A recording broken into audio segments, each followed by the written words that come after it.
Hello sir, आवाज येतोय? हो, येतोय. Friends, we warmly welcome. Hello. हा, बोलतोय सर मी. Friends, we warmly welcome you to this enlightening session on miscellaneous insurance organized by the Bharatiya Bima Karmachari Sena and the Mumbai Insurance Institute. I am Rushikesh Kulkarni, representing team BVKS. Our distinguished speaker for today is Mr. Kaustubh Kulkarni, who serves as a divisional in charge at the Chembur Divisional Office in Mumbai. Throughout his career, Kaustubh sir has successfully provided invaluable guidance to our countless individuals. His reputation as a mentor and thought leader has not only earned the respect of peers but has also set the standard of professionalism and excellence in the insurance profession. In addition to his professional role, Mr. Kulkarni is a dedicated sportsman holding the position of captain for the cricket team of MRO5 and the carom team of MRO5. His background in sports reflects his teamwork skills and commitment to his colleagues. Mr. Kulkarni has also played a pivotal role as a core faculty member in coaching the marketing team of New India, specializing in helping them achieve top scores in various exams. We eagerly anticipate an engaging and informative lecture from Mr. Kaustubh sir. I would like to extend my heartfelt gratitude to Shri Dinesh Bobade sir, General Secretary, Bharatiya Bima Karmachari Sena, and the esteemed members of Mumbai Insurance Institute. I would like to express my appreciation to my fellow team members, Sachin Loke sir, Anil Jadhav sir, and Jeevan Bhosle sir. Without further ado, I hand over the screen and mic to you, Kaustubh sir. Thank you. Thank you, Rushikesh. Thank you very much. Am I audible to all? Yes, sir. Okay.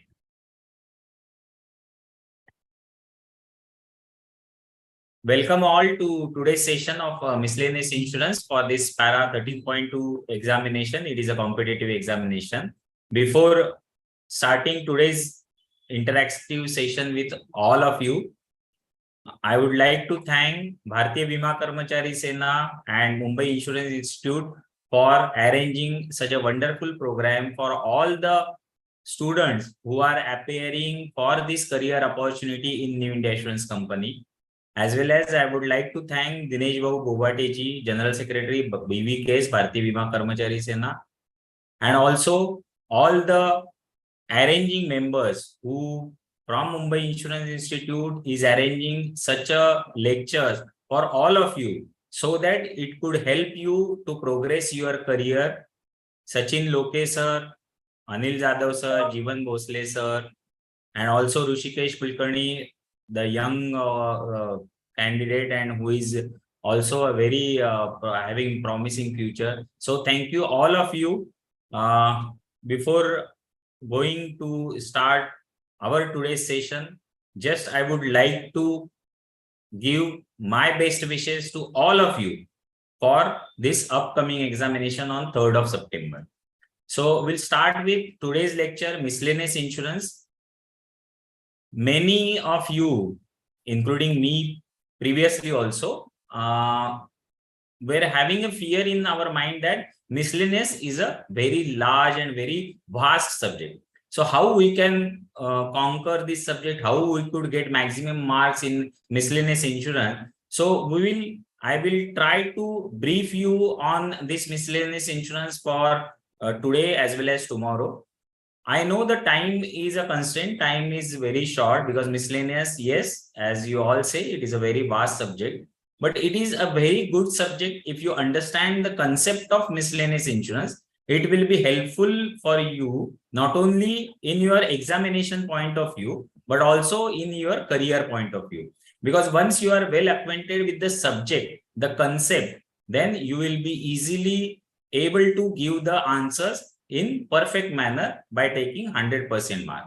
So here I am starting my today's session and the PPT is in front of you. PPT is visible to you all. Anyone? PPT is PPT is visible? Yes, sir. Okay, thank you. So in miscellaneous insurance, you all know there are major three types of general insurance. First, fire, the other is marine, and the third is other than fire and marine, that is miscellaneous insurance. So you all must be knowing the fire insurance, the marine insurance. Marine insurance, actually, the general insurance starts by transit insurance, or you can say first pioneer product in any insurance market is marine insurance. So fire and marine insurance are the major or main types of general insurance, whereas all other than fire and marine comes under miscellaneous. So miscellaneous consists of very vast product wise also, department wise also subjects, and miscellaneous insurance for us to understand other than motor or motor ODTP and many of the policies in miscellaneous insurance, what we will deal in with are some of the major policies for your examination point of view.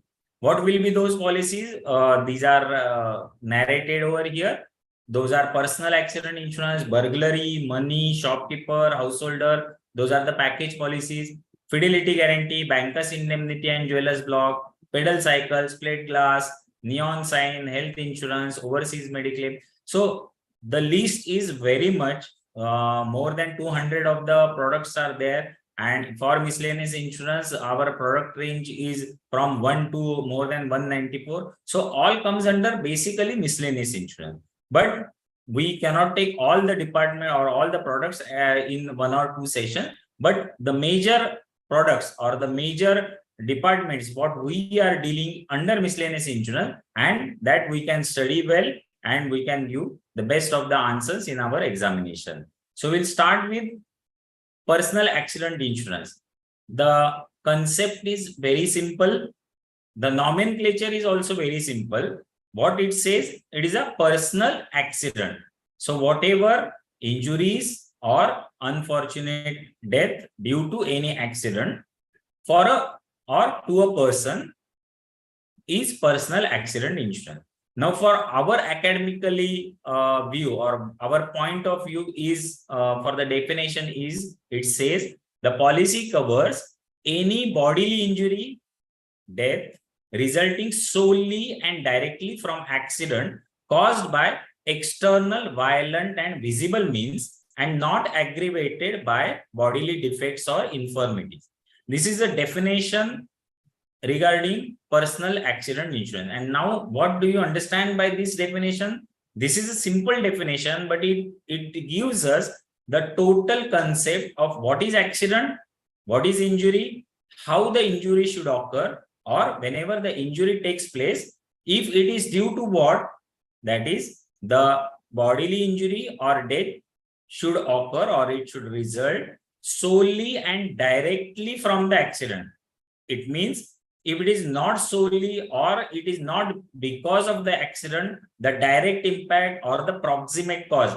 You are all aware of the principles of our insurance. The proximate cause is one of the principles. So the accident should be solely and directly. So any injury or death resulting solely and directly from accident caused by external, violent and visible means. So these three words or these three phrases are very important. External, that means internal thing not covered. Violent and visible, that means any type of accident when it comprises of all these factors, external, violent, visible means solely and directly from accident, then all these constituent of personal accident insurance. So this is a basic definition for personal accident. It should not be aggravated by bodily defects or infirmities. What it means? Suppose if a person is having any of the defects or infirmities before the accident, or he may have lost his hair, he cannot hear, then all these things comprises wherein the bodily defects or infirmities which are there previously and not aggravated. So these are not part of our personal accident insurance coverage. So here the definition is very clear. It should be solely and directly. It has to be by external, violent and visible means. Second one, although there may not be any loss of earning capacity, there still can be disablement under the policy. Now, what is the meaning of this phrase? We will come as we progress our slides in our next 2-3 slides. You will get the clear idea about this. But here I want to convey you is that the personal accident policies are not strict indemnity policies. Now, again, a principle of insurance indemnity is in picture. And these policies, personal accident insurance policies, are fixed benefit policy, and they are not the policies of strict indemnity. Now, what is the difference between the indemnity or the strict indemnity policy and fixed benefit policy? The strict indemnity policy, you can take example of a fire insurance policy, wherein the person is placed in the same position. A person is placed in the same position as he was before the loss. So if any fire incidents took place for any of the factory, any of the shop owner, what is the principle of indemnity for this type of fire insurance is that the principle of indemnity covers or it puts the person in the same place as he was before the loss. So the peculiar thing of either profit or loss, both the things should not happen. So this is a principle of indemnity. Now, why there is deviation? Why there is deviation in personal accident insurance policies that these are not strict policies of indemnity? Because a person or a life of a person is, you cannot count it. So one cannot count exactly as per monetary benefit what will be the value of a life. So these are not policies of strict indemnity, but yes, these are the policies of fixed benefit, and according to the income, according to their monthly income or yearly income, that is the gross emoluments or whatever is the business procurement gains, these are considered for issuing the personal accident policies. So this is a peculiar thing you ought to know regarding examination point of view. In the first slide, I have conveyed you some of the major things, that is what is the accident or what is the definition. Then there is loss of earnings, or these policies are fixed benefit policies. Now, what are the benefits which are under personal accident? So a benefit chart is in front of you. It is very simple. The benefits are in the percentage to understand. Suppose in any accident, say for example, any car accident, a person resulted in death. Due to the car accident, a person is dead. So in that case, what will be the amount of claim which will be assigned to, or which will be given to the assignee? So that amount will be 100% of the sum insured. Sum insured, that is the value of the policy.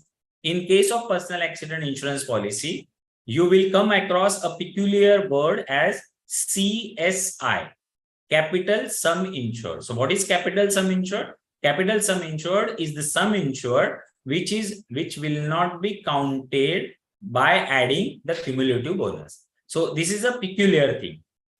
In case of death under personal accident insurance, what is the percentage? 100%. So sum insured, if the policy is say for 10 lakhs of a person, due to car accident, death occurs, amount payable is 10 lakhs, 100%.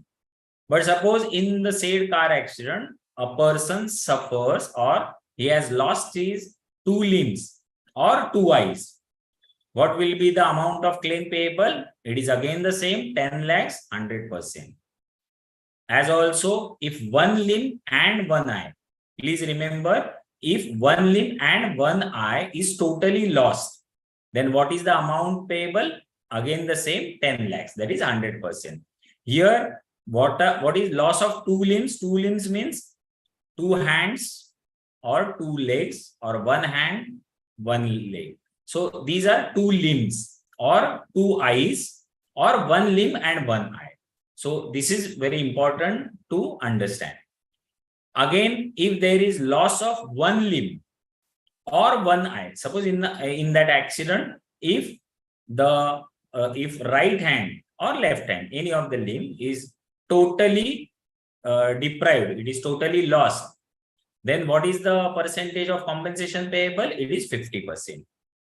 Again, for eyes, if one eye is totally lost, that a person cannot see afterwards, then 50% of that particular sum insured is payable. So in this case, 5 lakhs is the claim paid amount. Permanent total disablement. Now, what is the permanent total disablement benefit under personal accident insurance policy is that after the accident, a person is totally disabled. Totally disabled means he is unable to go to the work. He is unable to carry out his professional things from which he can procure whatever are his earning. So in case of permanent total disablement, the disablement is total in nature as well as it is permanent. So it is not a temporary or for some period, maybe for 3 months, maybe for 6 months. It is, though it is a total disablement, it will last long for say 3 months. Then it will not be termed as permanent total disablement. It will be termed as temporary total disablement.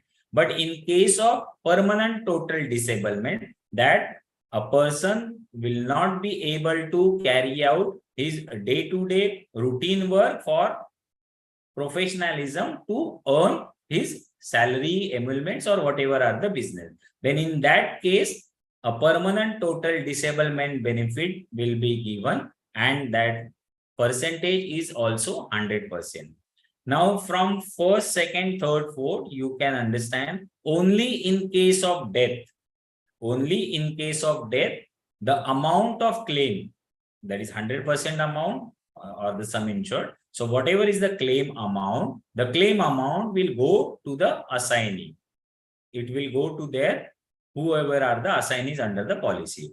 But in case of the disability part, loss of 2 limbs or loss of 1 limb or loss of 1 eye or permanent total disablement, the claim will be paid to the insured. It will be paid to the insured who is there, who is having the disability, but he is able to get the claim. So these are some of the points you should know.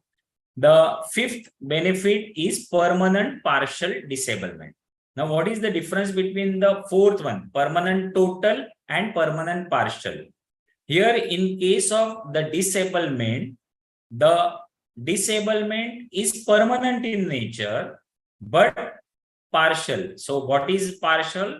In case of partial disablement, due to accident, for example, suppose 3 of the fingers are cut. In case of accident, after the accident, a person is suffering from the injuries and due to which his 3 fingers are cut.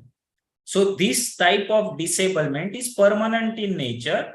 A person cannot use his 3 fingers after the accident because it is lost totally, that is permanently.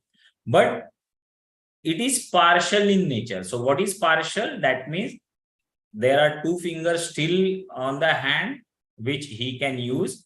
Yes, definitely he cannot use those 2 fingers as he was having a total of the hand to use for his working. So accordingly, the nature of the partial disablement, the percentage of benefit is shown and different percentage are given or different percentage are being applied while settling the personal accident permanent partial disablement claim.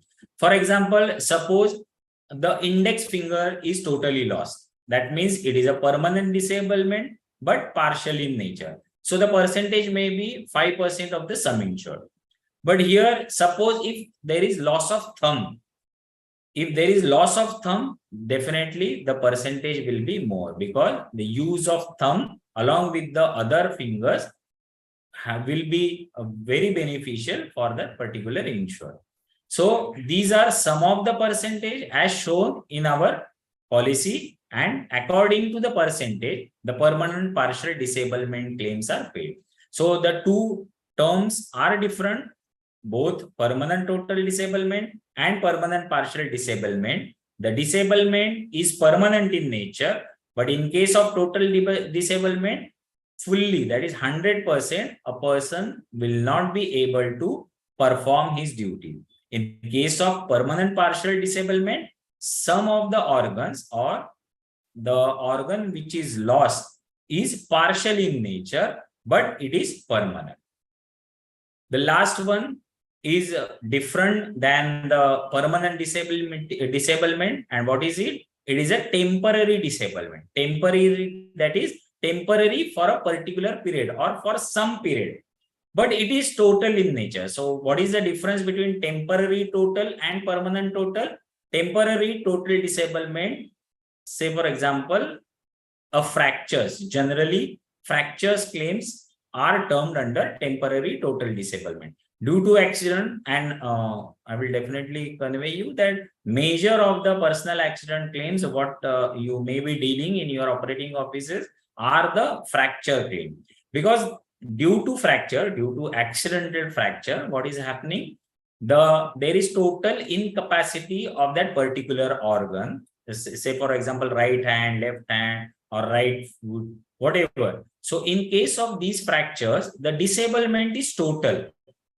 But the doctor is certifying or doctor is conveying to that that you are insured that the disablement or the fracture would last long for say 4 weeks. So in case of disability, it is total disability, because for next 4 weeks, a person will not be able to use that hand for his regular work. But it is temporary in nature. Why temporary? Because after 4 weeks, the person will be using that hand in total for doing his regular work. So in these case, can we give the benefits? Yes, we can give the benefit. What are those benefits? Those benefits are on the weekly compensation benefit at the rate of 1% of capital sum insured, subject to maximum 104 weeks. So 1% of capital sum insured means a person is having 10 lakhs of policy, having 50% as cumulative bonus. What is cumulative bonus? That we'll understand in the next slide. But just for you to understand, if a person is having 10 lakhs as a personal accident policy under head where the temporary total disablement is covered, then and 50% cumulative bonus is there. That means one can say that for any of the death or loss of 2 limbs, total 15 lakhs are covered. But in case of temporary total disablement, what will be the amount of weekly compensation? It will be 1% of capital sum insured. So 1% on 10 lakhs will be payable as a weekly compensation. This is subject to maximum 104 weeks. Here again, for your examination point of view, a temporary total disablement, there are always many questions or queries in mind of the students that some of the books or some of the references says 100 weeks, some of the references says 104 weeks. But since you are giving the examination academically, it is 104 weeks. Now those were the benefits under personal accident insurance policy. What are the special features? These special features are very important considering the personal accident policy, because the personal accident policy is for 24 hours. It doesn't restrict any person for on duty or off duty cover, but individual personal accident insurance policy covers the person for 24 hours and on a worldwide basis. That means a person going to office, going on an enjoyment trip, or any type of his assignment, he is covered fully for 24 hours. As well as it is not restricted within the jurisdiction of India, that is Indian geography, but it is a worldwide cover. So if for a pleasure purpose or for business purpose, he is going away from the country and he is outside, still on a worldwide basis, personal accident covers gives you the benefits. Travel as a passenger in a licensed standard type of aircraft is automatically covered. Yes, definitely. if the person is not engaged in aircraft or the aviation, what is the engagement of a person in aviation? That means if he is not a pilot, if he is not a crew member like flight purser or air hostess, he is a passenger. So as a passenger also in any standard type aircraft. What is standard type of aircraft? Passenger aircraft, not a war aircraft or something like that. So passenger aircraft is covered as a passenger. So automatically our personal accident policy holds good for any of the claim. Medical expenses. Yes, medical expenses are the special features on payment of extra premium of 20%. The medical expenses are paid to the individual, to the insured person. What are the medical expenses? Medical expenses need not be the hospitalization expenses only. It need not be the hospitalization expenses. It is hospitalization expenses or the OPD expenses or both of them. So 20% extra premium if an insured person is making for any of the medical expenses. What are the coverages? It will be 10% of the sum insured or 40% of the admissible claim amount or actual expenses, whichever is less. So this is a basic terminology for medical expenses coverages. So these coverages are for medical expenses incurred to the insured person out of the accidental injury. Then war and allied risk, whether war and allied risk, yes, as you all know, in all the insurance policies, war and allied risks are not covered. Here also, war and allied risk is not covered. Nuclear weapons, nuclear war, anything, it is not covered. But what is the special feature? The person working in foreign countries, please remember, a person working in foreign countries on civilian duties can be covered against the risk of war and allied at the loading of some percentage, maybe 150 and 250 like that. So here the working in foreign countries on civilian duties, the war and allied risk, this type of risk is covered or it can be covered. It is not automatic. It has to be specifically underwritten. It has to be specifically accepted by the insurer. Then only this special feature can be given. Likewise, medical expenses, yes, again, it is add-on type of cover. It is a special feature. You have to load premium by 20%. Then only the medical expenses can be covered. Now, personal accident policy is again some of the special features. Cumulative bonus 5% maximum up to 50%. What is cumulative bonus? A person having personal accident policy and it is without claim for first year. Subsequent renewal, that is the second year, the cumulative bonus is 5%. So for every year, whenever there is no claim, this cumulative bonus gets added. So first year renewal, 5%, next 10, 15, and up to what percentage it will give the maximum amount? 50%. As I already given you the example, 10 lakh of sum insured, 50% of the bonus. What will be the total sum insured? The total sum insured will be 10 lakh plus 5 lakhs, that is 15 lakhs.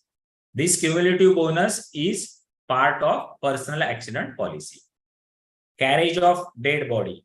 This is again a special feature, 2% of capital sum insured or rupees 2,500, whichever is less. Education fund, for one dependent child, there are some percentages with maximum amount. More than one dependent child, there is some percentage with maximum amount.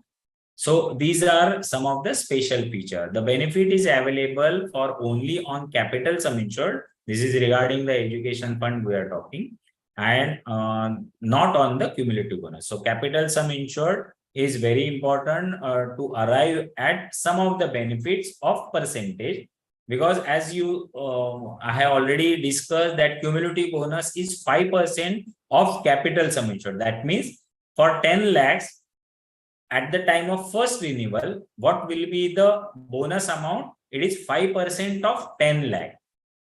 Whereas in the subsequent year, 10% cumulative bonus will be earned by the insured, but that 10% is again on the capital sum insured, that is on the basic sum insured of 10 lakh. So this will move on up to 50%, and that 50% will be on capital sum insured of 10 lakh. So all these percentage which are shown here as a special features and which are the add-on covers or add-on benefits under the policy are basically available only on capital sum insured and not on cumulative bonus. As we have already discussed about the coverage part, what are the coverages and what is the definition of accident, we all understood. But there are certain exclusions what we need to understand, because personal accident policies are simple policies, but at the same time, the definition of accident as well as the complexity of the situation regarding proximate cause are a very important factor. So what are the exclusions? Compensation in respect of death, injury or disablement arising from following is a list of some of the exclusion due to which if any injury or death occurs, that claim will not be payable under personal accident policy. What are those exclusions? Intentional self-injury, attempted suicide. So these are the self-injuries which are intentional or attempted or suicide. These are all excluded from the scope of cover. Influence of intoxicating liquor or drug. So whenever there is any influence of intoxication of liquor or drug, definitely those claims are not payable. Engaging in aviation, that I already conveyed to you, that if the insured person is part of that engaging in aviation as a pilot, co-pilot or crew member, then this exclusion will be there applicable and no claims will be payable if any accident occurs. Any breach of law with criminal intent. Now here the technical breaches of law are not excluded like traffic offenses. Some of the examples, there are two things what we need to understand regarding influence of intoxicating liquor or drug. There may be some drug or some medicines where some part of alcohol will be there. So this is a question from all of you students only, that whether if any accident occurs and if a percentage of alcohol is this percentage or some 0.08 gram per whatever are the factor. So can it be covered? So please try to understand the influence of intoxicating liquor or drugs. That means the liquor or drug has totally influenced a person. So it is influence, and that merit of the case will be taken at the time of claim only. Again, here in case of any breach of law with criminal intent, that means technical breaches of law are not excluded. So what are like traffic offenses? If a person is crossing a road, I will give you a simple example. If a person is crossing a road without using zebra crossing, you all know that in the cities, the zebra crossings are meant only to cross a road. Otherwise, you cannot cross the road. So in that case, what happens? Suppose a person is crossing a road and a car gives a dash to a person, resulting in injury. Though there is a breach of law, it is a technical breach. It is not intentional. There is no criminal intent in that. So this breach of law is covered under the policy. So criminal intent, what is the difference between criminal intent and technical breaches of law? I will give you another example. Generally, in whenever there are train routes or local routes, like say in Mumbai and suburb, a person to catch a train to reach office in office hours or many a times, it crosses the rail without using the rail over bridge. Many a times it happens. So whenever he is crossing the rails, he is breaching the law because he is not using the rail over bridge. But at the same time, suppose that person is met with an accident. He suffered injuries due to accident by that railway local. What will happen?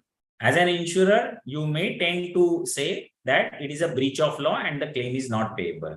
But here, the exclusion specifically says that any breach of law with criminal intent is not covered. Here, the technical breach was there. There was no criminal intention of that particular insured person.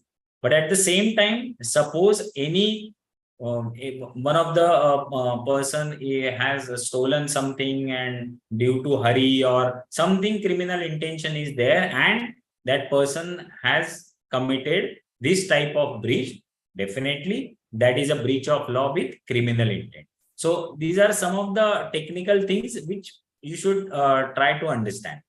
Service in armed forces, yes, for the persons who are serving in armed forces, the policy of personal accident, individual personal accident will not be given.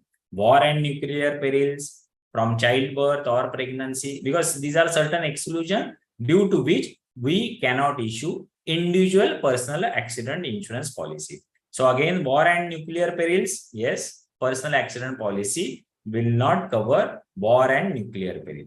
From childbirth or pregnancy, it may be termed as an accident in common language, or maybe in some local language, it can be termed as accident. But our peculiar definition of accident, the external, violent, visible means, that solely, directly, those are the proximate things. So these things will come in picture, and the childbirth or pregnancy are excluded from scope of cover. To whom you can issue the policy and how you can classify the risk according to the degree of hazard. Yes, you can classify the risk according to the degree of hazard of their occupation. So risk group 1, risk group 2 and risk group 3 are the three risk groups which is classified under personal accident policy. The risk group 1 is the lower risk group. That means the hazard or the risk factor in case of claim is minimal in case of risk group 1. As we are discussing, who will be these persons? These persons are majorly the persons engaged in administrative functions. Why the risk is lesser? Definitely, there one cannot say that there is no risk, but the risk is lesser as compared to the other risk group person. So risk group 1 persons are accountants, doctors, lawyers, architects, teachers, persons who are primarily engaged in administrative function.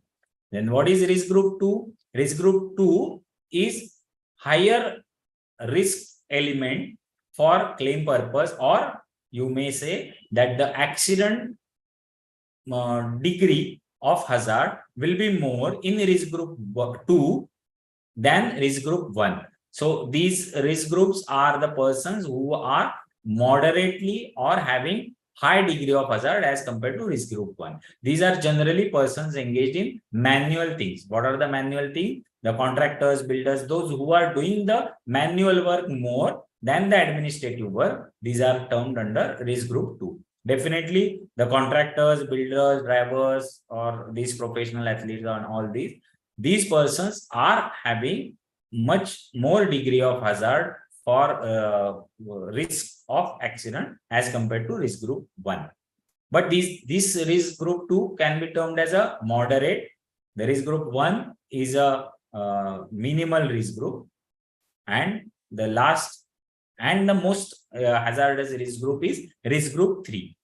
So risk group 3 persons are having highest degree of hazard when the accident or any type of accident comes in picture. These are the professional personnel who are having a danger or having a fear of accident much more as compared to the risk group 1 and 2.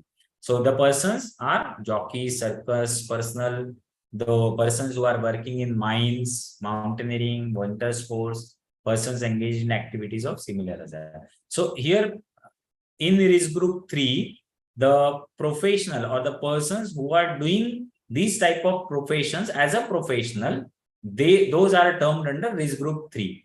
But suppose if any of the common man or common accountant or common doctor or lawyer has taken this policy and he is on the excursion and he is climbing any of the mountain for excursion purpose during monsoon period. If he is doing the excursion and he is doing the mountaineering, and if any accident occurs, you have taken risk group 1 premium for him according to his profession or according to the risk group. If any claim comes due to accidental fall while doing this type of mountaineering or maybe some sports in winter, so in this case, what will happen? Then in this case, though these are not the professional and they are the risk group 1 person, then these claims are payable because these are not the persons of profession doing these type of activities on a regular basis. Now, things to remember in case of personal accident, simple things: age limit 5 to 70 years. How many risk groups? 1, 2, 3. That will constitute the rating factor. Definitely for risk group 1, the rates are lower. For risk group 3, the rates are highest. For risk group 2, those are the moderate. CSI, PTD, PPD, and TTD. These are some of the terminologies or the abbreviations. CSI is capital sum insured, permanent total disablement is PTD, PPD is permanent partial disablement, TTD is temporary total disablement. Accident, external, violent, visible, solely and directly. Fixed benefit, yes, personal accident policy is fixed benefit policy and not strict contracts of indemnity. Worldwide cover, 24 hours cover. These are the things to remember for personal accident policy. Now, what we were discussing is the personal accident policy which is individual in nature. Now, can we give the group policy covering all these benefits under group personal accident policy? Yes, you can issue a group personal accident policy, but remember, the group has to be homogeneous group. What is a homogeneous group? The definition is given or the explanation is given. First point, some common relationship among the persons to be insured and a central point for administration of the policy scheme. Say, for example, New India Insurance Company wants to have a personal accident policy for 12,000 employees of New India. Can New India Insurance Company policy can take a group personal accident policy? Yes. Why? Because this definition is fulfilled. There is common relationship. What is common relationship? All are the employees of New India Insurance Company, as well as there is a central point for administration or central point of paying the premium as well as administering the addition, deletion, or maybe in case of claim. So there has to be a central point for administration as well as there has to be common relationship between that particular organization or the entrepreneur to take the policy. No insured person, second point, no insured person has an independent right of action against the insurer. What is meaning of this particular point is that when you are taking individual personal accident policy, and if there is any arbitration, if there is any grievance, if there is any of the escalation that individual person wants to make against insurer, he can very well go in all the forums of grievances. But in case of this group personal accident policy, the company, the club, or whoever is the institution who has taken the policy, they have the right of action against the insurance company, and individual or the independent person under that particular policy cannot go against the insurer. So the right of action against the insurer can be done by, or it has to be done by that particular point of central point of administration or the company or the club or whatever institution. So here in case of group personal accident policy, insured person individually cannot have the right of action. In group personal accident policy, the third point, cumulative bonus and education grant, those are not applicable. Medical expenses, war risk extension, that can be available by paying extra premium. But yes, cumulative bonus, education grant, these are not applicable because some in one single policy, and as I have given you the example of say 12,000 or 13,000 employees, the cumulative bonus can be earned by many employees or other insured persons may not have that cumulative bonus because they may have suffered injuries due to accident. So cumulative bonus and education grant not applicable. Medical expenses and war risk extensions are available by paying definitely the additional premium. Some insured can be linked to emoluments, the salaries or whatever are their income payable to the insured. So the sum insured, whether it is fixed or it is not fixed, it depends firstly on the entrepreneur, the institution to decide.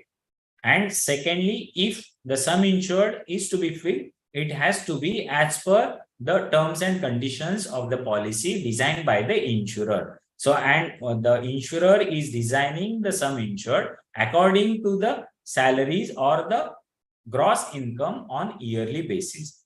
Because our policy, though it is group personal accident policy, it is again a policy of fixed benefit and not the strict contracts of indemnity. Group personal accident policies, there are certain add-on covers, or you may say that apart from individual policy, there are certain features you can offer to that institution. What are those offers you can give to that particular institution is that the premium, yes, it is dependent on the profession activity involved in. That means in a particular, sorry, in a particular company, the persons engaged in administrative faculty or in administration, they may have the premium in lesser rates, whereas those who are having the activities in manual labor will be charged according to the risk group. So this premium, it is dependent on the profession. Secondly, on duty, and thirdly, off duty. So there are on duty covers as well as off duty covers, which can be provided and the policy can be issued like this. So if the institution wants to have a policy of 100% coverage, that means for that particular institution, if they require a policy of for their employees in total, the premium will be charged like that is a total premium. But in case of on-duty cover, that means only the insured persons, when they are on duties, then only if any claim occurs or if any accident occurs, then those claims are payable if insured. That means that that company, particular institution has opted for on-duty covers. What is the meaning of on-duty cover? Vice versa is that when a person is not engaged in on-duty covers, that is, that person is not engaged on duty and he is off duty after office hours or after his actual job. If he is going to some excursion, if he is going to some out for some pilgrimage, and if any accident occurs, and if that institution has taken on-duty covers only, the claim is not payable. So here, in case of on-duty covers, the whatever is payable premium, say for example 100 rupees, 75 rupees is the payable premium. So 25% will be the discount. What are the off-duty covers? Off-duty covers policies are those that covers a person or that individual person under that group personal accident policy when he is not on duty. When a particular person is not on duty and he is off duty, and if any accident occurs, that is payable. So please try to understand the difference between on duty. What is on duty? The individual person whilst on duty are covered under personal accident policy. Whereas off duty is that whilst the person is not on duty, and if they are off duty, then those are covered under any claim under personal accident policy. The 50% applicable premium will be charged. Exclusion of death cover. Yes, this is again particular thing or particular coverage you can extend under this group personal accident policy, because generally institution is having group life policy, a term insurance policy, as you all know. And if they have this type of term insurance policy, that is a group term insurance policy, then they will tend to have the exclusion of death cover under group personal accident policy, because they want to save the cost under premium billed for them. So this, can it be given? Yes, you can give this type of coverages, that is excluding death cover. The group discount, yes, if the persons are more than 100, a group discount can be given. Any physical infirmity, defect, disability prior to the commencement of cover, yes, whenever a personal accident policy is issued, either to under group or as well as for individual also, if there are any of the infirmities, that is defect, disability prior to the commencement of the cover, the insured person has to disclose whatever are the physical disabilities at the inception only, so that the personal accident policy can be issued according to the whatever are the disclosed. Flight insurance coupons, this is again specialized personal accident insurance covers, and what it covers. Flight insurance coupons are passenger flight coupon provides cover for accidental bodily injury while embarking, disembarking from, or traveling in any aircraft operated by a regular airline over a scheduled route as a passenger during the flight specified. So what is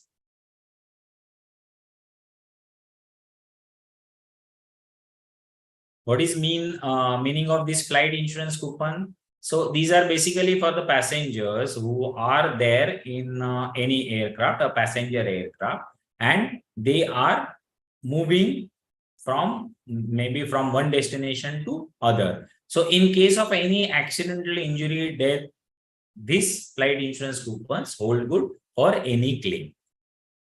The cover can be for a specific flight or for a specific period of time. The declaration policies can be issued to individuals or companies for frequent flight. Now, who will take this flight insurance coupon? The flight insurance coupons are taken by the airlines, by the service provider of the airline, because whenever they are engaged in these type of activities, they want to cover their passengers against the risk of accident.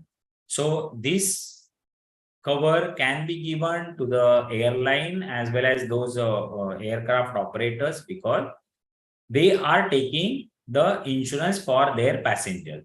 Now that regular airline or the aircraft operator may take a policy for a specific flight, say for Mumbai to London, a specific flight. They can have a specific policy or for a specific period of time. What is specific period? They may come to the insurance company to say or to convey that between this period, that is vacation period, or between a period where the persons or the passengers are in large number, they can opt for a specific period of time policy. As well as they can have a declaration policies to the individuals or companies for frequent flight. Say, for example, any multinational company who is having a tie-up with XYZ airline, then definitely the executives are traveling in that with that particular airline only to anywhere in the world. So in that case, the aircraft operator or the airline may take a policy on declaration basis to the individuals or those frequent flyers. So these facilities can also be given in case of flight insurance coupon. We are dealing with the personal accident policies, the individuals, the groups, as well as the airline or the aircraft operator. But what about the student who are not earning? Because what we discussed till now is that there has to be some earning on part of that particular insured to have the personal accident policy. But for the student, can we give the policy because they are not the earning member? Yes, we can give the policy to the student, not as an individual personal accident, but student safety insurance policy. Now, the nomenclature, the name itself suggests that this insurance is personal accident coverage for the student in case of accident. So, who can take this policy? These policies cannot be taken by the individuals, but this policy will be available to schools, college, that means the educational institution. The benefits are given to the registered students. Please note, the students has to be registered under the educational institution. All students to be covered, additions allowed, but deletions are not. This is a peculiar point in case of student safety insurance. All students to be covered. You cannot say or that educational institution may tend to come to you saying that they will require only students from junior KG to say 5th. That is for the primary, pre-primary, or only for this section. And they don't want to cover the students for the secondary section or maybe for the higher secondary section because those students are well enough to take care of themselves. Can we allow such type of selection? No. In case of student safety insurance, all students to be covered. The attendance register has to be maintained. Yes, definitely. Claim amount payable to the parent guardian as recorded in the school register. These are some of the points under student safety insurance policy. The compensation limit described here are not the same or not the exact one. It may differ. Now we can give policy up to 2 lakhs also per student. But here the per accident and per policy, that is AOA and AOY limits are mentioned and that has to be chosen. So that was in brief regarding the personal accident, group personal accident, or some of the policies relating to group personal accident. We will conclude for personal accident subject up to this. Now we will go to the other policies or other products of miscellaneous insurance. What are those products? Second important product or a peculiar policy is burglary policy. You all must be coming across various burglary policies after issuance of fire insurance policy.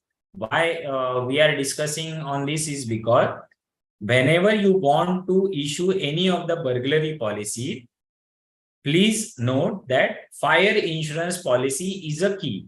It is a must. So whenever for any entrepreneur, any factory owner or any of the shop owner, when you are issuing fire policy, then only you can issue burglary policy. A separate burglary policy, if it is issued, it is not a good underwriting. Burglary is defined. Now, what is definition of burglary? Burglary is nothing but the theft of property from the premises described. What is meaning of premises described is that it is a location specific policy. Burglary policies are like fire policies.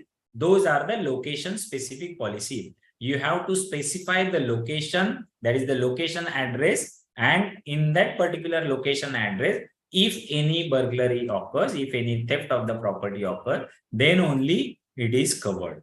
So one cannot say that I am having 3-4 businesses under single policy without mentioning the location address. I want to cover the property against theft. In this burglary policy, we will not be able to issue such type of policy. So theft of property from the premises described following upon felonious entry of the said premises by violent and forcible means.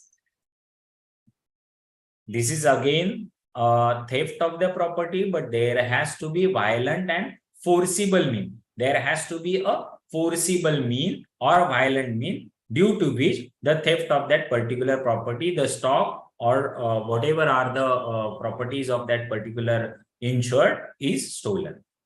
Theft by a person in the premises who subsequently breaks out by violent and forcible means, provided there shall be visible marks at the place of such entry or exit by tools, explosives, electricity or chemical. Now, when we have already discussed about the violent and forcible mean, there may be various means of forcible entry as well as forcible exit, where as also the violence will be in different nature.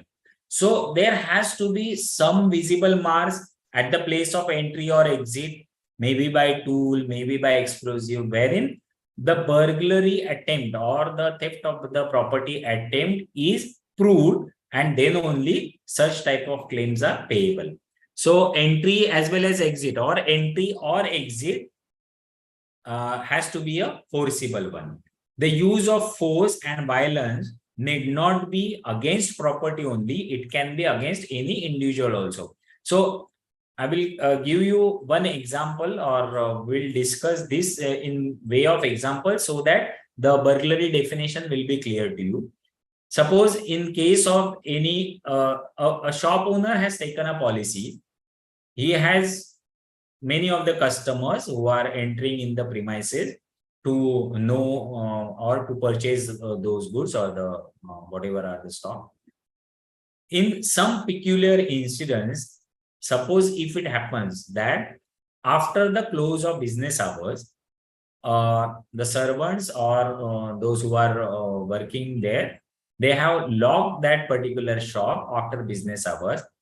But a person as a customer, when he has entered the premises as a customer, but he has succeeded himself to hide at such a place that nobody is able to understand or can recognize that a person is still in the shop. If, and with the help of, after the close of office hours, if he has taken possession of the property, he has stolen all the material, and at the time of exit, if he is when he is breaking on the maybe the window glass, maybe the panes and whatever are the doors, and he is exiting, can it be termed as a burglary? Yes, it is also a burglary, because though there is no forcible entry, there is forcible exit. So forcible entry or forcible exit, both will comprise of burglary. Again, if the violent means, what is violent means? Yes, force is applied on that particular property, maybe on the building, maybe on the furniture, due to which the burglar or that particular thief is succeeded having this burglary. But in case any individual person is having threat, a shop owner, maybe the persons who are working in shop, they are threatened by maybe any arms or a gun, maybe a knife or whatever. And with this, if any burglary or theft occurs, can it be covered? Because the force, the violence is not against the property, but it is against the individual. Yes, this is again covered under burglary policy. So these are some of the types of burglary. But yes, there has to be some violent, forcible means has to be there. So it is not at all any silent thing, or there are certain words or certain phrases which you should understand is the larceny. What is larceny? Larceny in general terms is that a pickpocketing, a person entering in a particular premises as a customer, the property or the stock is lying. Suppose a sari shop is there, or maybe a textile goods shop is there. One of the person comes in as a customer, after entering, if he has taken hold of one of the shirt, maybe two of the shirts, maybe one of the sari, and he runs away after as a customer only, it is not termed as burglary. Though it is a loss of property by theft only, it cannot be termed as burglary, because for burglary, violent and forcible means has to be there. The burglary policy, what it actually covers? It covers the contents of the business premises against burglary and housebreaking. Fire risk is covered by issue of a separate fire policy. I already conveyed. The property insured is covered only if loss or damage takes place while contained in the premises described in the schedule. That is, location specific policy. What are the properties covered? The properties, as we all know, stock in trade, majorly the businessman, the entrepreneur, they take the policy for stocks. The goods held in trust or on commission for which the insured is responsible. Now, what is the difference between stock in trade and stock in trust or goods in trust? The basic difference is that stock in trade are the stocks which are the owned property of that entrepreneur or that particular businessman. Whereas goods in trust or on commission is not the actual property belonging to that particular insured person, the owner, but it is someone else's stock which is there in the premises of your businessman or the insured for storage, maybe as on commission, maybe for some of the work. So that is the job work. So a peculiar example I will definitely give you, which you will be able to clearly understand. You are going to a textile shop, that is to purchase a shirt piece or pant piece, and you have taken shirt piece and pant piece. So in that case, that particular shop owner is having shirt piece, pant piece as his own stock.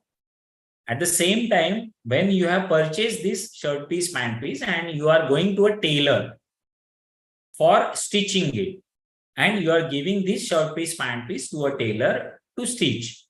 In that case, a tailor is also having an interest, insurable interest for the goods of your pant piece or shirt piece, because in case of any burglary in the tailoring shop, you are going to ask the tailor to pay the compensation.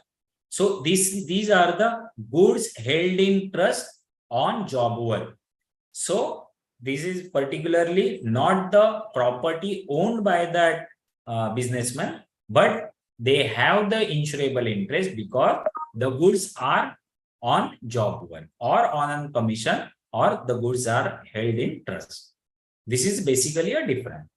Cash currencies locked in safe, yes, you can cover under property. Fixtures, fittings, tools of trade, yes. That means you can cover under property of in burglary policy the stock in trade, the goods held in trust as or on commission or on job work for which the insured is responsible, as well as the cash currencies which are locked in safe, the fixtures and fittings, tools of trade. So everything will constitute property. Loss or damage to any part of building caused by burglary or any attempt therefore is also covered. So in case if you have come across the proposal form of burglary policy, generally all of you or maybe all the agents or the intermediary, generally they tend to have the stocks, furniture, tools of trade, etc., cash currency. Sorry, but they tend to not to cover the building part, because the building is covered under fire policy. Naturally, it is covered under fire policy.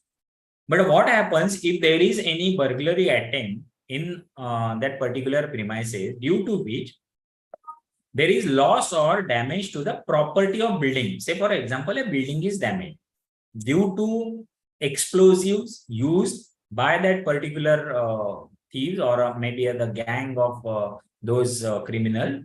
They have used those explosives, and due to which the building is damaged. What will happen? It is a part of burglary. So naturally, in case you have not covered the building portion under burglary policy, then the claim will be in question. So here also for the property, you can cover the building if it is owned by that particular shop owner, maybe the business. Definition, these are some of the definition. There are certain sections under Indian Penal Code: housebreaking, theft, robbery, dacoity, burglary, holdup. These are the definition of burglary only, nothing else. But these definitions are determined, or these are defined according to the number of persons who are engaged in burglary. So what is theft? It is dishonestly taking away movable property out of the possession of any person without consent of that person. This is simple theft. What is burglary? Taking and carrying of the property from premises following, already we have discussed, violent, forcible means entry or exit, as well as the presence of visible marks. So we are covering burglary. Theft, you can cover by having additional premium. Robbery, what is robbery? Robbery is voluntarily causing to any person death or hurt. So in whenever burglary is tend to, or it results in the injury or maybe death of a person, it is termed as robbery. Housebreaking, committing house trespass by effecting entrance into the house or already being in the house for purpose of committing an offense or having committed an offense effecting forcible exit. Whatever example I have given of burglary, that a person as a customer comes in the premises, he was succeeded himself to hide in that property, and by entering or exiting, he has used a force. So this is nothing but housebreaking. Dacoity, yes, when 5 or more persons are armed persons or otherwise they jointly commit the attempt of robbery, it is called as dacoity. Larceny, theft committed by a person who has got a right to be in the premises. I have already explained you, larceny is not covered because the person is entering in the premises with a right to be in the premises. That means, and while exiting, he has done some mischief and taken away some goods without the knowledge of that particular insured or maybe the employees of insured. So this is also theft, but there is no violent, visible, forcible entry, exit. So all these is not constituted. So larceny is, though the definition is of theft only, it is not covered. Hold up, theft accompanied by assault or violence or the threat. So if there is any threat or violence or assault to the insured or the employees, then this is the hold up is also part of burglary and it is covered. Key clause, in case of burglary, definitely key clause is very important. And for issuing of burglary policy, please remember, please note that as an insurer, this is also very important for academics as well as your common practical way of working as an insurer is that the burglary policy as well as the policies which are related to burglary, like say fidelity guarantee, maybe jewelers block policy, all these policies are very important, wherein a moral hazard of that insured person is a key factor. This is very important factor. A person or the businessman, if he is your regular customer, if there are policies which are in your books with premium, with good incurred claim ratio, then only, that means you are aware of the moral hazard of that particular insured, then only you have to issue such type of policies of burglary or alike in nature. So what is key clause? Key clause is also one of the important clause under this policy is that the loss of cash from the safe following the use of the key to the said safe or any duplicate thereof belonging to the insured, it is not covered unless such key has been obtained by violence or threat or through means of hold. So a key clause says that if there are keys or there are set of keys, those has to be provided or it has to be investigated in case of claim whether all such keys are still there in the custody of that particular insured. Because if these keys are lost somewhere by any misfortune or these are lost and that particular insured has not changed those keys or may not have reported to the police authorities, in that case what will happen? Those keys can be obtained easily by some outside person, and with the help of these keys, the burglary could be attempted. So here the key clause is very important, but if these keys are obtained by use of violence or by a means of force and a smooth burglary occur, then it is covered under the policy, because there is a violent use, or there is violence, there is threat, there is use of force. So in this case, whenever there is use of violence or means of force, and if the keys are obtained, then such type of burglary or such type of occurrence is termed as burglary.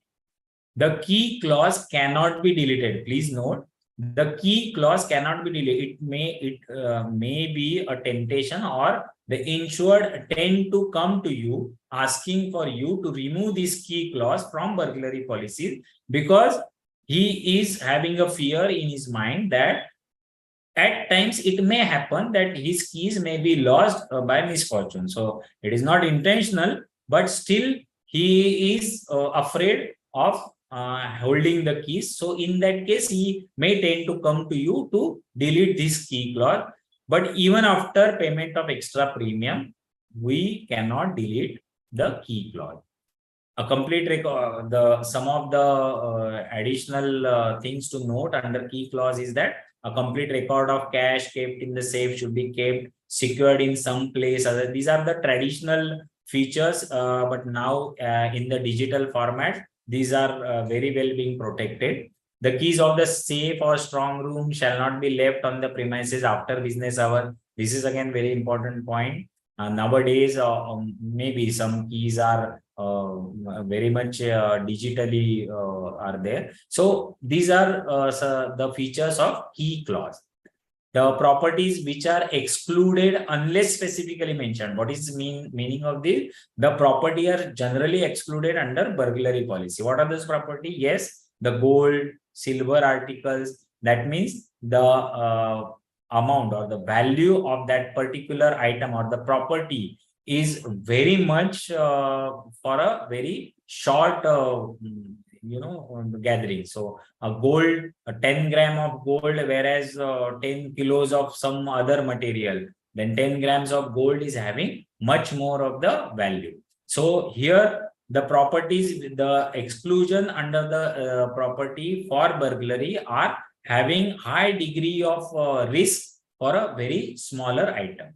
So gold or silver item, those are excluded. Watches, jewelry, deeds, bonds, bill of exchange, etc. So these are the properties which are excluded. The documents of any kind, the shares, the debentures, maybe mutual, whatever. So these are excluded. Motor vehicles and accessories or livestock. So these are all properties which are excluded unless specifically mentioned. Suppose if the insured person is specifically mentioning that I want to cover this, then as per insurer's discretion, they may take the property under the coverage. Perils covered. Burglary is the main peril. Burglary or housebreaking, we have come across the definition. Theft by a person in the premises who subsequently breaks out by violent forcible means. Damage to the premises by the burglars failing to make good by the insured. Exclusions, any inmate or insured family member or business staff is involved as principal or accessory. Definitely when there is collision, when there is collision between a family member or business staff, or it may happen. So in that case, though there is a picture of burglary, as an insurer, you have to be very careful to arrive at this conclusion. And if such type of collision are there, the claims are not payable. By acts of persons lawfully on the premises, we have explained larceny, consequent upon fire or explosion. But if the fire incident has happened and at the time of fire or due to fire, it may happen that there is burglary. So in that case also, that is not covered. It covers under fire policy. Loss of cash from the safe following the use of key or duplicate. Again, a key clause is very well explained to you. Natural perils, earthquake, these are exclusions. Riot, strike, civil commotion. So these are the exclusions, but by way of paying extra premium. Please note, these are the exclusions. It must be, there are some queries creep up in your mind that this can be covered. We are covering this type of riot strike by having additional premium. Yes, you can cover, but these are the basic exclusions under the burglary policy. War and life perils, nuclear risks are excluded. Premises left uninhabited by day and night for 7 or more consecutive days and nights. So what is the meaning of premises left uninhabited by? In case of recently the pandemic was there, and wherein the premises were locked for so many days. So for that was a specific period, but in generally the premises, if those are kept closed for some 7 or more consecutive days and nights, naturally there is a risk of burglary, and so these are excluded unless specifically mentioned. So there has to be mention, or there has to be convince the means or whatever are the things are to be described, and it is conveyed to the insurer by way of representation that particular premises will be closed for some 15 days, some 8 days. And if the insurer is agreeing on that, those will be covered. But generally, those are excluded. Conditions, the burglary policies are strict contracts of indemnity, yes. The extent of intrinsic value of property loss subject to the sum insured, repair damage to property or premises insured. That is the contracts of indemnity. Condition of pro rata average, you all are aware of the term pro rata average. What is pro rata average? Nothing but under insurance. The insured person has taken a burglary policy, say for stock of 1 crore, whereas actual stock, whenever the burglary occurs, it is arrived that the particular stock is 2 crore. That means the insured person himself has taken self-insurance of 50%. So in case of any claim of 10 lakh, what will be the fate of claim? How much is the amount payable? It will be 50%, that is 5 lakh. So this is condition of pro rata average or under insurance. Subrogation, yes, the rights of recovery are prejudiced. That means the insurer is having the right of recovery after the claim is paid. This is called as subrogation, and whenever the policies of strict contracts of indemnity comes in picture, these conditions are applied. The subrogation, it is a right of recovery. So in case of any claim, the claim is paid to the insured person, and if after paying the claim, if there are any recoveries, it will be the property or those will go to the insurance company and not the insured. Because if again the insured person is having the hold of that particular property after the loss, he will be benefited. So our principle of indemnity will be defeated.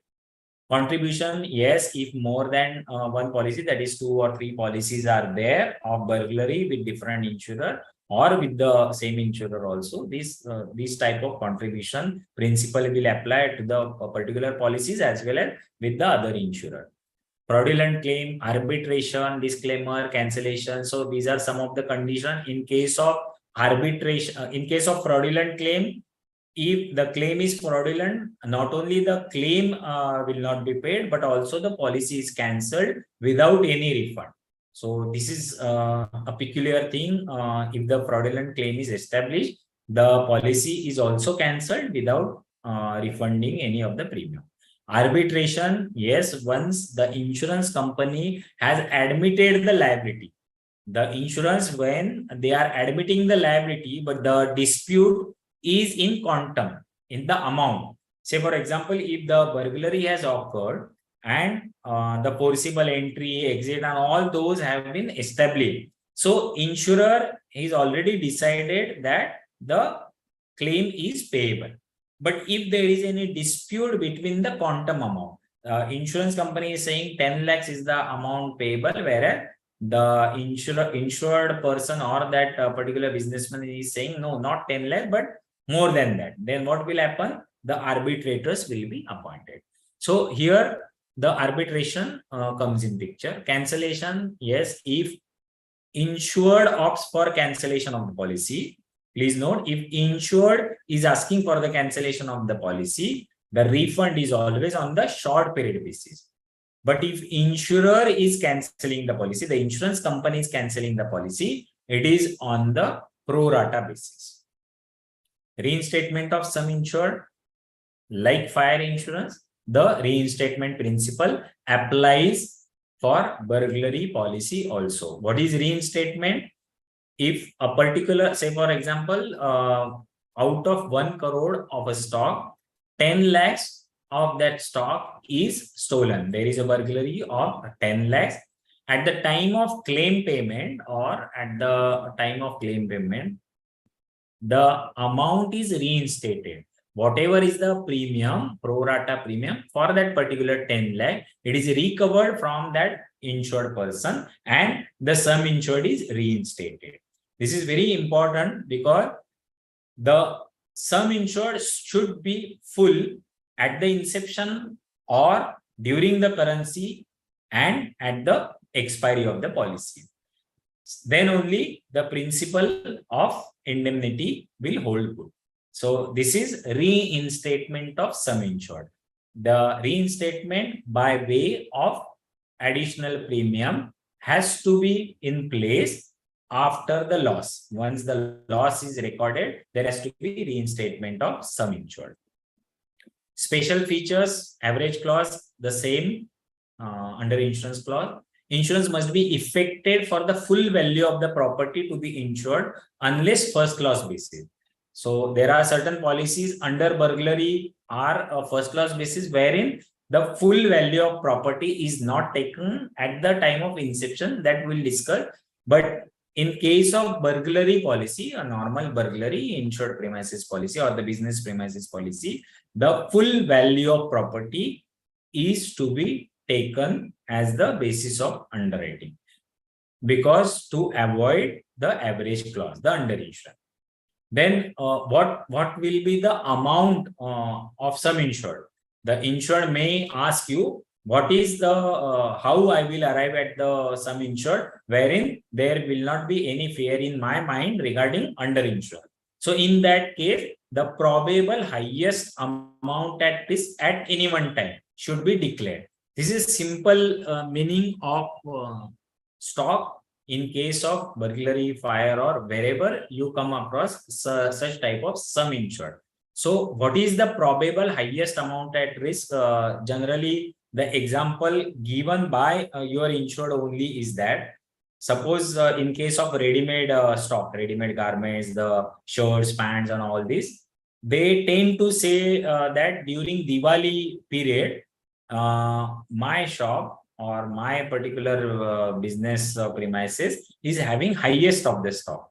Then the amount which is at the Diwali time will be the sum insured for that particular businessman to be taken, wherein his all the claims are protected and there will not be any average clause.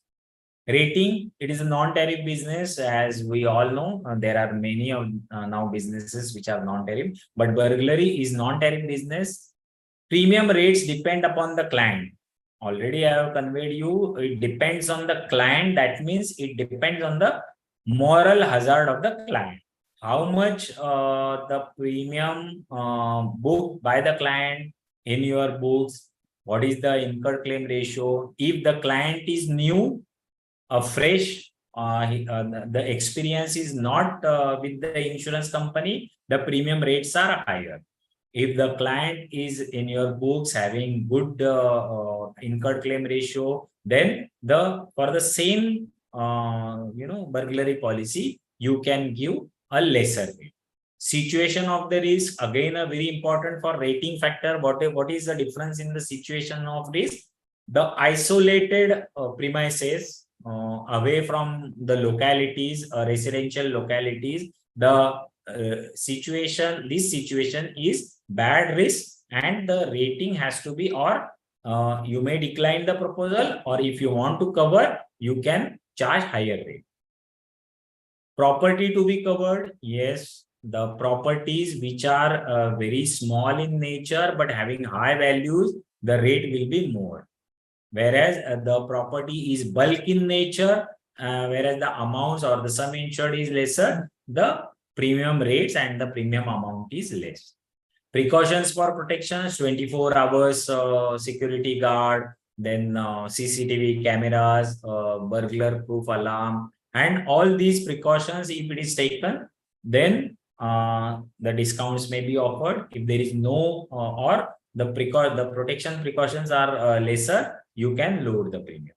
Previous claim experience as well as higher or lower rates may be charged considering all these factors for rating. Reduce rate for stock in bulk. I already conveyed you. Increase rate where chances of major loss in single incidents, cash, valuables.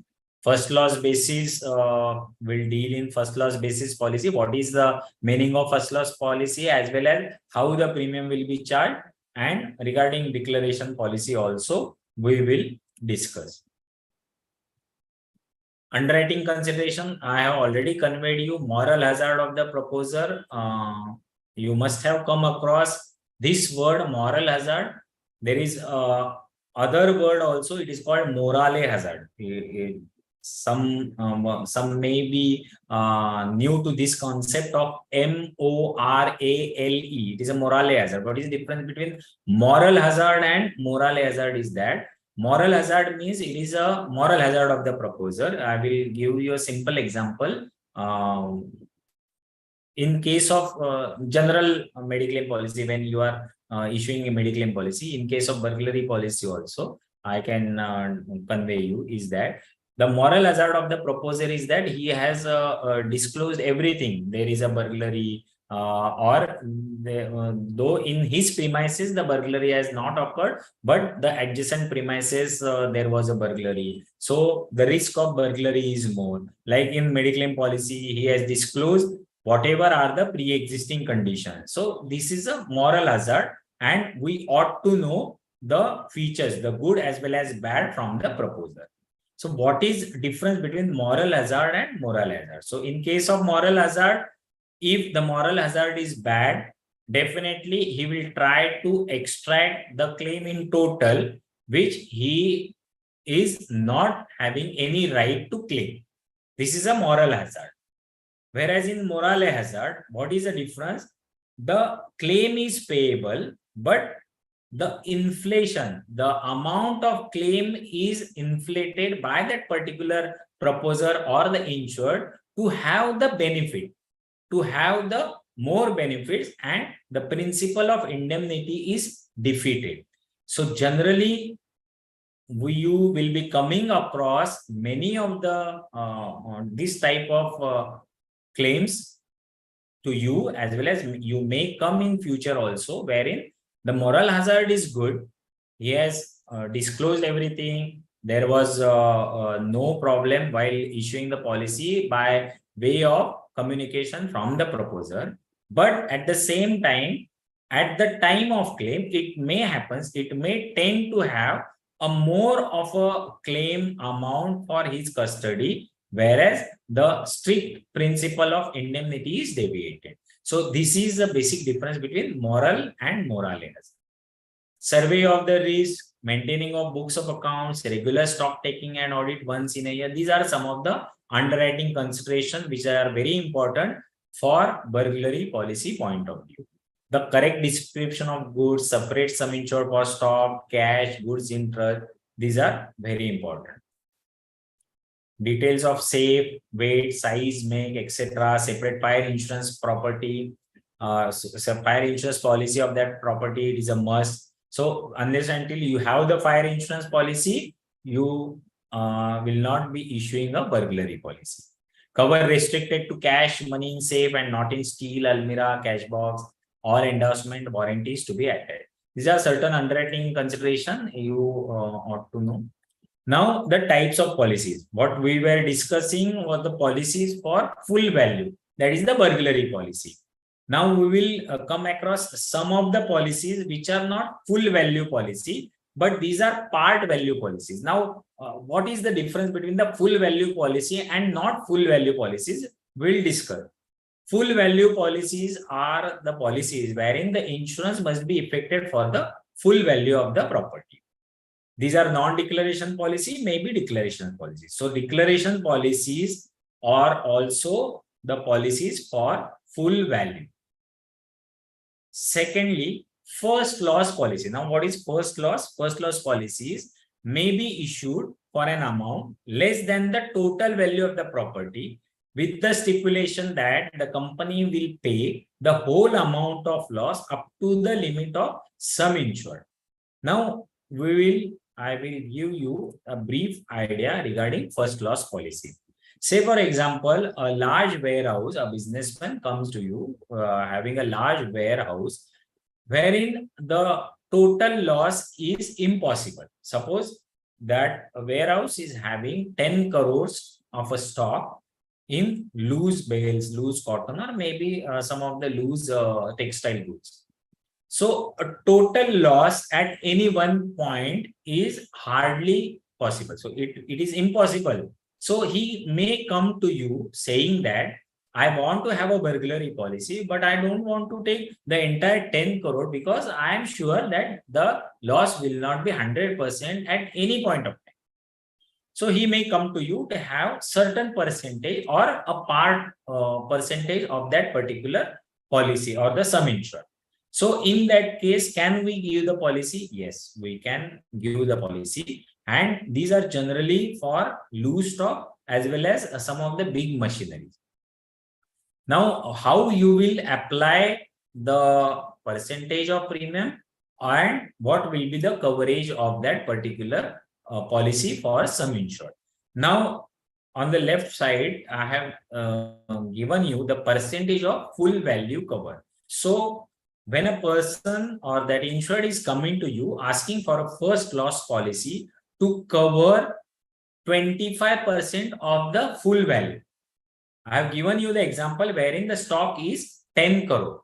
So out of 10 crore, he wants to have the coverage up to 25%. Then what is the sum insured? Sum insured is not 10 crore, it is 2.5 crore.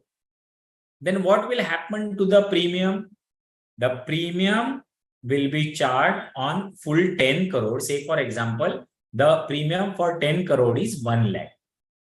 To cover 25%, that is to cover 2.5 crore, what will be your premium? It will be 50%. See, if the premium is 1 lakh for 10 crore, for this 25% coverages, the premium will be 50,000. This is simple.